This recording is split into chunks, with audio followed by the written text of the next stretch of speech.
ഇതിന് അടിസ്ഥാനപരമായൊരു കാരണമുണ്ട്. അതാണ് എന്തുകൊണ്ടാണ് ഇങ്ങനെ ഇവരിങ്ങനെ ഈ ശൈലിയിൽ എന്ത് പറയുമ്പോഴേക്കും ഈ ഒരു ചാപ്പ അടിച്ചുകൊണ്ട് കൈകാര്യം ചെയ്യുന്ന രൂപത്തേക്ക് എന്തുകൊണ്ട് വരുന്നു എന്ന് ചോദിച്ചാൽ ഞാനതിന് മനസ്സിലാക്കുന്നത് ഇവരുടെ അടിസ്ഥാനപരമായ ചില പോളിസിൻ്റെ പ്രശ്നം അതിലുണ്ട് എന്നുള്ളതാണ്.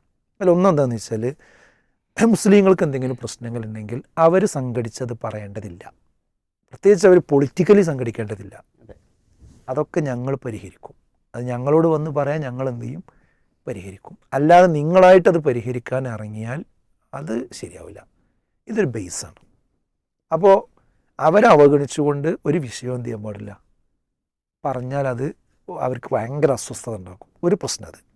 രണ്ടാമത്തെ എന്താ വെച്ചാൽ ഭൂരിപക്ഷ തീവ്രവാദത്തെ വിമർശിക്കണമെങ്കിൽ ന്യൂനപക്ഷ തീവ്രവാദത്തെയും എന്ത് ചെയ്യണം, അതേ നാണയത്തിലും അതേ തുലാസിലും തന്നെ വെച്ചുകൊണ്ട് വിമർശിക്കണം. അങ്ങനെ ഞങ്ങൾ രണ്ടിനെയും വിമർശിക്കുന്ന ആൾക്കാരാണ്. അപ്പോൾ ആ ഒരു പോളിസി ഉണ്ട്. യഥാർത്ഥത്തിൽ ഇപ്പോൾ ന്യൂനപക്ഷ ഭാഗത്തു നിന്ന് ഈ ഒരു കഴിഞ്ഞ 10 വർഷമായിട്ട് എടുത്ത് പരിശോധിച്ചാൽ ഇപ്പോൾ ബാബരി മസ്ജിദിൻ്റെ വിധിയാണല്ലോ അവസാനം വന്നത്. ആ വിധി വന്നിട്ട് അതിൽ എതിരിലൊരു പടക്കം പോലും ഇവിടെ രാജ്യത്ത് പൊട്ടിയിട്ടില്ല. അവിടുന്ന് ശേഷം ഒരുപാട് ഇഷ്യൂസുകൾ മുസ്ലിങ്ങൾ കടന്നു പോയിട്ടുണ്ട്. ആ നിലയ്ക്കൊരു കലാപോ പ്രശ്നങ്ങളോ കുഴപ്പങ്ങളോ ഒന്നും ഇവിടെ ഉണ്ടാക്കിയിട്ടില്ല. ഇപ്പോഴും പണ്ടത്തെ ഒരു കൈവെട്ട് കേസാണ് എന്ത് ചെയ്യണത്, എടുത്തു കൊണ്ടുവന്നുകൊണ്ട് അതിനുശേഷം ബുൾഡോസർ നിരത്തിൽ ഇവിടെ ഉണ്ടായി. ഒരുപാട് ആളുകളെ ആൾക്കൂട്ട ആക്രമണത്തിൽ കൊല ചെയ്യപ്പെടുന്ന അവസ്ഥകളുണ്ടായി. എന്തൊക്കെ ഉണ്ടായി. അപ്പോൾ അതിനെ അന്ന് തന്നെ മുസ്ലിം സംഘടനകളൊക്കെ വിമർശിച്ചിട്ടുണ്ട്. എന്നാൽ ആദ്യം അതിന് വിമർശിക്കും.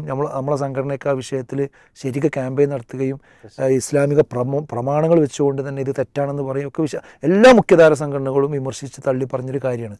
എന്നാലും അതെടുത്ത് കൊണ്ടുവന്നിട്ട് എന്ത് ചെയ്യും, ഒരു വിഷയം വന്നു കഴിഞ്ഞാൽ അത് തുലാസിൽ വെച്ചിട്ട് എന്ത് ചെയ്യുള്ളൂ, ഭൂരിപക്ഷ വർഗീയതയെ പറ്റി തീവ്രവാദത്തെ പറ്റിയും പറയണം. അപ്പോൾ അതിനെക്കുറിച്ച് പറയണമെങ്കിൽ ഇതും ഇവിടെ ഉണ്ട് എന്നിങ്ങനെ പറയണം.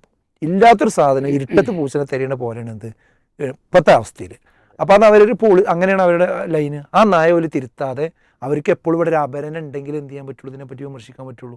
അപ്പോൾ ആ അപരനെ പഴയ പോലെ കിട്ടണില്ല. അപ്പോൾ ഇവിടുത്തെ ഇനി സമസ്തയായാലും വേണ്ടില്ല, മുജാഹിദായാലും വേണ്ടില്ല, അത് പിന്നെ വേറെ ആൾക്കാരായാലും വേണ്ടില്ല, ആരായാലും വേണ്ടില്ല, അവരെ സ്ഥാപനമായിട്ടും വേണ്ടില്ല, അത് പ്രശ്നവൽക്കരിച്ചുകൊണ്ട് അത് താലിബാനാണ്, അതൊക്കെ കുഴപ്പക്കാരാണ് എന്ന രൂപത്തേക്ക് പറയുന്ന ഒരു രൂപം വരികയാണ്. അപ്പോൾ അതൊക്കെ ഈ പോളിസിൻ്റെ ഒരു പ്രശ്നമാണ്.